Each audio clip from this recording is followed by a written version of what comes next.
We're back here live at the Nexon Arena, continuing on the last best of 5 of the night, Maru versus Dream. It's all tied up 1-1. All tied up, man. And even an anticlimactic finish there to that second game.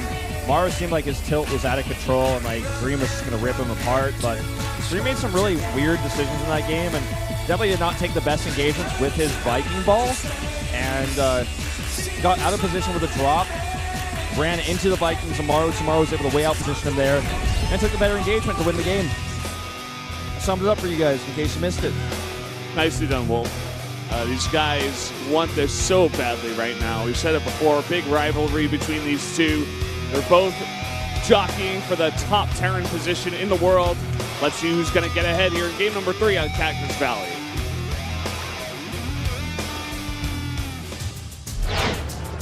Green Wings Maru, 조성준 vs SK텔레콤 T1 Dream 조종혁.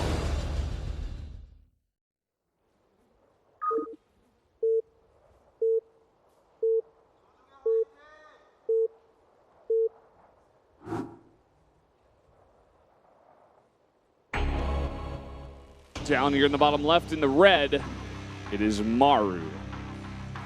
Still looking unhappy. And over here, the top right in blue, it's Dream. Happiness level, 10%. You see, like, that small little frown he's got on. Yeah, man, these guys are just being downers today. I don't like it. Yeah. I don't know. Showing some fun games regardless. We're gonna have a cross map Cactus Valley. Yeah. I doubt anyone's going to go gas first on this map. Yeah, we were saying that earlier. It's like you're going to struggle to get a Banshee across the map in time to do damage before they're totally prepared. I think we might see CC first out of Maru. Dream probably going to do, I think, a normal gas timing. Let's see. With a Reaper, like a Reaper into a factory after normal gas. Like do that similar build that he did in game 1, that kind of TVZ type of starter. Both players here. Gonna put down that Rax. No CC first. No greed. Maybe just Reaper builds here from both of them. Or maybe just fast Hellion builds. Either way, both are good. I mean, they're really fast, so you can get on the map really fast. And with the Reaper, you know, you get on the map really fast, which is important to scout. And if your opponent did go gas first, you can sometimes get a kill or get some momentum going. Especially if you're Maru, because Maru loves to be aggressive. Punish you for that gas first, but you know, it seems like we're probably just going to see Reapers on both players. And what's would be kind of funny is if they both like rush to the watchtower and just end up there at the same time. We have a Reaper battle. Yeah. When you have two Reapers fight each other, if those guys close the distance like a little bit, like in between them, then they can't. Neither Reaper can escape. So whoever gets the first shot just wins, and it's over. If it's just two Reapers. That's why Maru was so tilted when he lost that Reaper fight, because he couldn't get away. He's just like, oh, I have to accept my fate. Why wasn't I paying attention? Yeah. Both players going for SCV scouts at the same time. To the same place too, which is kind of funny. Yeah, maybe they'll kiss. Neither are going to see. Well, okay, so here's the thing. Right now, when Maru sees this, he's going to know. They're both probably going to have a good idea where their opponents spawn. Yeah. Because otherwise, they would both be doing cross spawn scouts first if they're not at the top right or at the bottom left, respectively. So, a Reaper is going up here to actually kill that SCV and deny it. And Dream's Reaper is trying to do the same, but Maru is actually just sending his SCV home. That's pretty cool, actually. Slight advantage, Maru. I feel like if Maru wins this game, I think he'll just take the series 3-1. Think so? To be honest. I'm not so sure. You think it can go all the way? I think it could go all the way. Especially because these guys are playing so evenly with each other.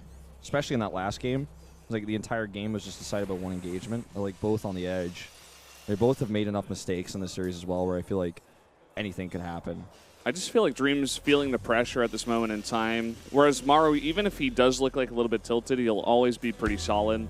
Whereas Dream, you know, he has a pretty strong track record of if he gets behind in a series, just not being able to keep himself together. Yeah. Which is the main reason why I'm just like, especially given the history between these two players, I could definitely see Dream just being like, oh man, I can't do this. I can't win. I can't beat this guy. Well, I definitely have a total understanding of your theory, and I think you could be just as right as me. I just feel based on the games we've seen specifically, like if I hadn't seen anything, I would have said absolutely yeah. And we even both predicted this was going to be a 3-1 before we went into this series, before it even started. And I don't know, man. I just get this feeling it could go all the way. Like, I'm not saying it will. I'm not trying to predict that it's going to go to a Game 5, but I would not write Dream out so easily if he loses this game.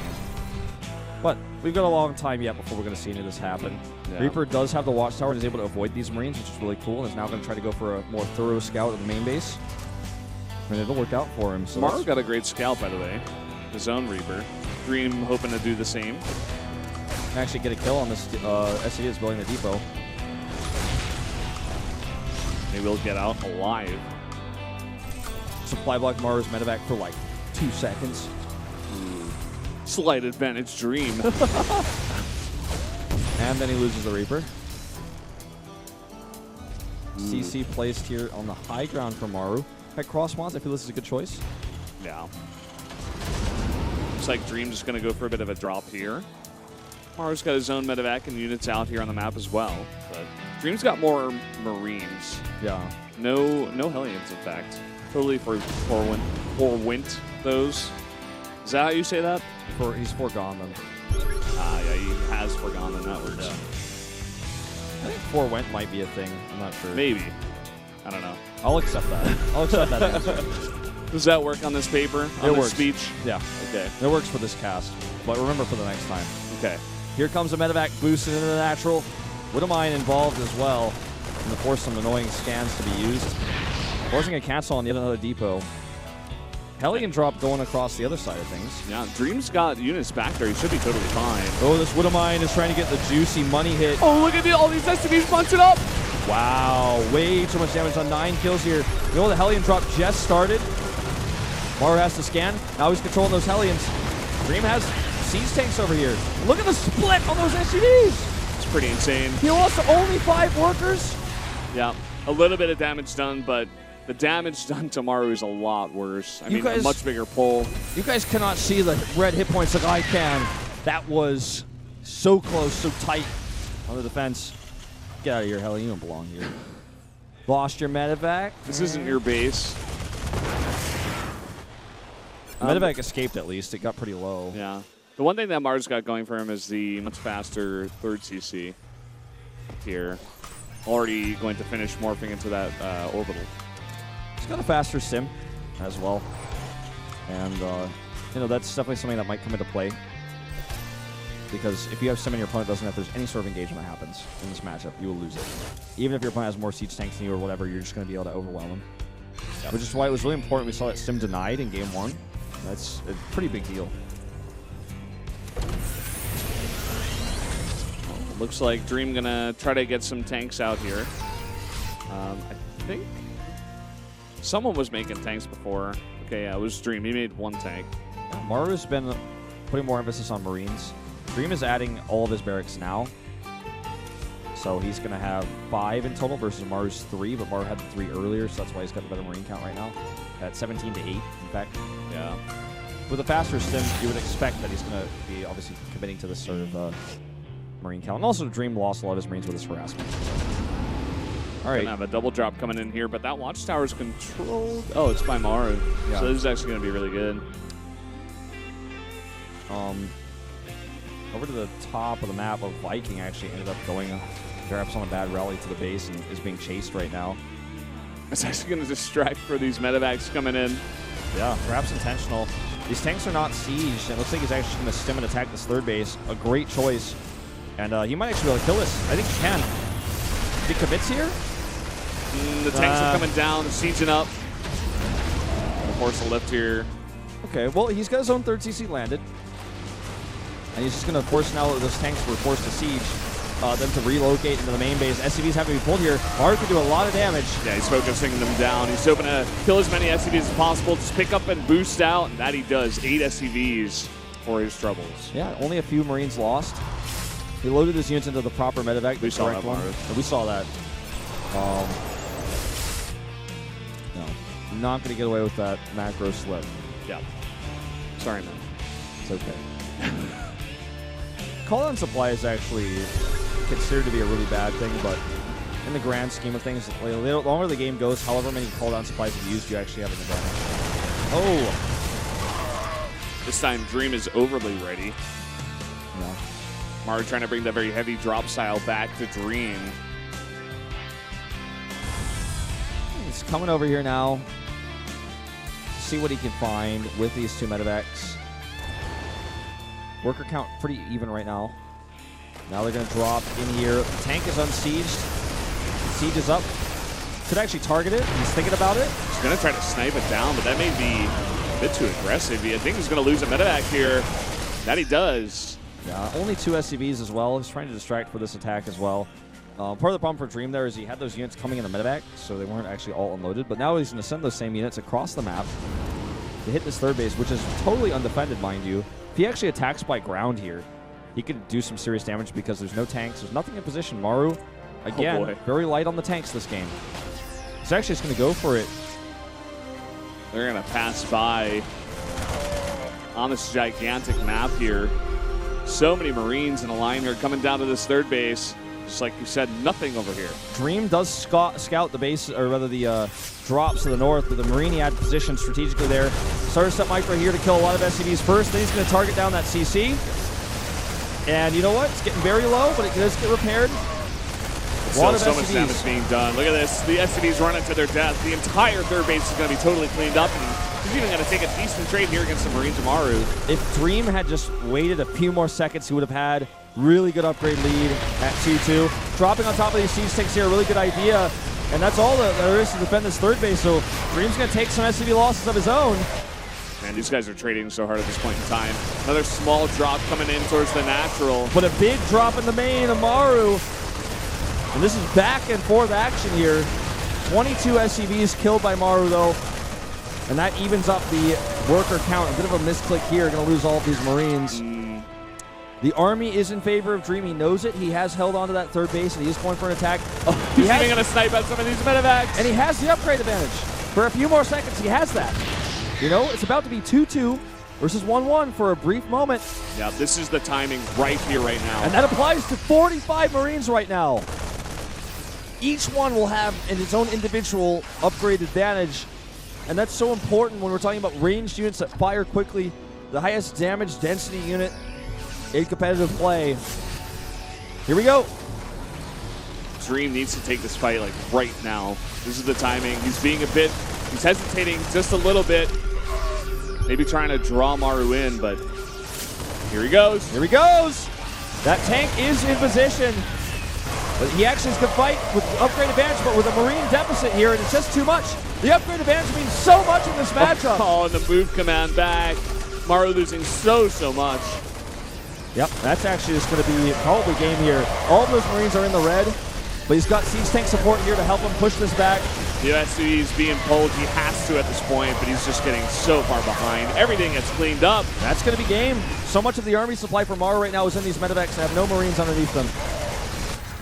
And Dream playing a really solid game this time around. He wants this. He really does. You can tell in his play. You can tell in his face, even after he takes a win, he's like, I'm not relaxing until this is over. Yeah.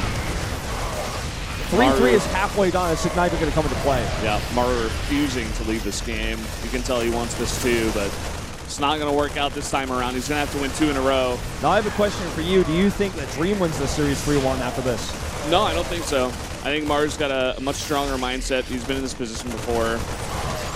I agree. I mean, it further emphasizes my position, but I completely agree with your statement. Big stim here to chase these units. There's so many siege tanks to help defend. Maru actually will clean this up. Yeah, he may, but he's lost so many SCVs at this point. This is a byproduct of the map and the rush distance. It's so hard to reinforce. It's actually taking the best trade he could have ever hoped for. He's got that army count ahead of Dream here, but Dream's got the much better economy. He's just going to back up, get those tanks sieged up, and just defend. Dream's economy is in such a better place. He can make 2 tanks at a time with 3-3 and 2 medevacs at a time as well. He's got all that money to spend. Maru never even got 3-3, did he? Nope, never even started it. His 2-2 was late, and his 3-3 never happened. +1 for tanks also on the way here for Dream. A matchup or a upgrade we see less and less in this matchup, but good to see it coming in when you have a spare moment. You've got some spare gas to actually throw at that. Maru trying to make that last-ditch effort. A really nice drop into the natural. In fact, 2 medevacs worth of Marines going to pull this entire army back. All right, stimming again here, pulling back, killing a lot of workers, using his narrow army advantage to try to take this into his favor. He's desperately trying to hold on at this point. It's one thing you can try to do with bio, mainly only bio. You know, just go for big drops, try to get your opponent totally out of position, and somehow claw your way back. But seems like the pressure is off, and Dream is making his final push. There are 5 tanks to none on the map right now. A perfect position on the bio of Maru, and he has more medevacs here. Look at this position. It's great, but it just doesn't matter because there's siege tank support and 3-3 versus 2-2. And that will be game. Behind, but the reinforcements clean him up. GG. Dream man.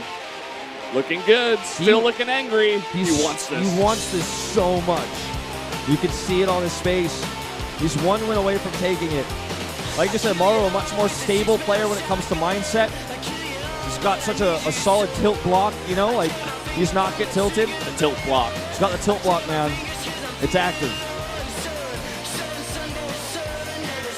And I think that, you know, it's entirely possible he forces the 5th game and still takes this series. Yeah. He's going to have his coach come in here and do a little chat, try to cheer him up a bit. Maru does still look a bit angry, to be honest. We're jumping into Moonlight Madness, though, for game number 4, and we've seen it time and time again. The more mobile armies really seem to do work on this map, and Maru, you know, he's really committing to this only bio style. Maybe he can bring it back here. Yeah. Let's talk about what we might see here, because I feel like also on this map, there's a possibility of mech. Yeah, it's hard to hold your third true. base, but once you do hold it, there's so many narrow choke points on the map. Maneuverability is difficult, and if you have a massive Viking count, because of how the map works, you can shut down drops so hard. Yeah. Like, imagine, so if you have 2 Vikings versus a medevac, in most scenarios, a medevac can just unload, stem, and kill the Vikings, so the Vikings have to leave. But on this map, there's so many holes on the map that if you are in that position, you're trying to poke down a medevac, if he drops, you just fly over the crevasse, and then he can't chase you anymore. So I feel like if you can hold on to 3 bases, mech is really strong here. It's just getting there that's a problem. There's so many backdoor attack routes to attack the third on. Will we see any Marine Kings Sky Terran versus Terran? It's possible. I don't think you're going to be able to survive a TVT with that, though. Yeah. Drops will rip that would you be so apart. funny, though. I don't think Maru's going to do that same build. For you guys who missed it, he did it against Impact, first series of the night. Yeah. On this very map. Just really showcasing how strong air can be on this map. But, yeah, I definitely do like your point. I think mech is a possibility. But Maru's been playing pretty straightforward with this one style. I think he's going to